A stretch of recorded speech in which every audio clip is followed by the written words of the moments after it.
لو أنزلنا هذا القرآن على جبل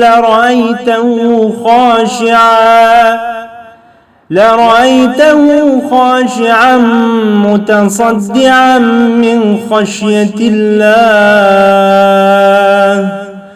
وتلك الأمثال نضربها للناس لعلهم يتفكرون.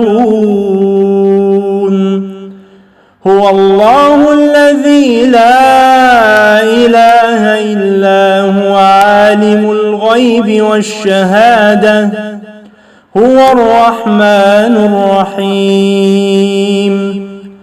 هو الله الذي لا إله إلا هو الملك القدوس السلام المؤمن المهيمن العزيز الجبار المتكبر سبحان الله عما يشركون. هو الله الخالق البارئ المصور له الأسماء الحسنى يسبح له ما في السماوات والأرض وهو العزيز الحكيم.